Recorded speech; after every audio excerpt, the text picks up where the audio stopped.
இப்ப நீங்க T shirt ஒண்ணு ஃபிட்டா போடும்போது, உங்களுடைய வி ஷேப்ப காணுமா? இப்ப அதுக்கு நீங்க பைசெப்ஸ் மட்டும் ட்ரெயின் பண்ணாம, உங்க பேக்கையும் ட்ரெயின் பண்ணுங்க முக்கியமா.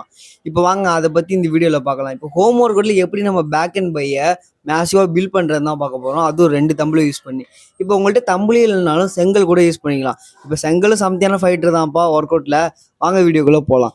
இப்ப பார்த்தீங்கன்னா, ஃபர்ஸ்ட் ஒர்க் அவுட் பார்த்தீங்கன்னா, பெண்ட் ஓவர் தம்பிள் ரோயிங்.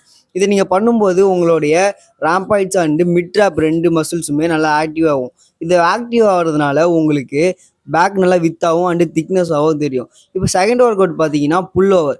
புல் ஓவர் பண்ணும்போது உங்களுடைய லேட்ஸ் நல்லா ரிலீஃப் ஆகி அதுவும் இல்லாமல் ஸ்ட்ரெச்சஸ் ஆகும். ஸோ ஓகேவா, இதனால உங்கள் பேக் நல்லா க்ரோ ஆகும். இப்போ தேர்ட் ஒர்க் அவுட் பார்த்தீங்கன்னா ரொமேனியன் டெட் லிஃப்ட். இந்த ரொமேனியன் டெட் லிஃப்ட் பண்ணும்போது உங்களோட லோவர் பேக் நல்லா ஆக்டிவ் ஆகும். இது மட்டும் ஆக்டிவ் ஆகாமல் உங்களுடைய க்ளூட்ஸ் அண்ட் ஹாம்ஸ்ட்ரிங்கும் சேர்ந்து ஆக்டிவ் ஆகும். இப்போ ஃபோர்த் ஒர்க் அவுட் என்னன்னு பார்த்தீங்கன்னா சிங்கிள் ரோயிங். இந்த சிங்கிள் ரோயிங் பண்ணும்போது உங்களுடைய சைட் லேட்ஸ் வந்து நல்லா இம்ப்ரூவ் ஆகும். அது இம்ப்ரூவ் ஆனால் தான் உங்களுடைய வி ஷேப்பு ஒழுங்காக தெரியும். ஸோ ஓகேவா, இப்போ வாங்க பைசப்ஸ் ஒர்க் அவுட் என்னன்னு பார்க்கலாம். இப்போ பைசப்ஸோட ஃபர்ஸ்ட் ஒர்க் அவுட் என்னன்னு பார்த்தீங்கன்னா பைசப் கல். இந்த பைசப்ஸ் கல் வந்து நீங்கள் பண்ணும்போது உங்களுடைய both are heads, long head are சரி இல்லைனா ஷார்ட் ஹெட்டுமே ரெண்டுமே ஆக்டிவ் ஆகும். இது ஆக்டிவ் ஆகிறதுனால உங்களுடைய பைசப்ஸ் நல்லா பார்க்குறது பீக்கில் இருக்கும்.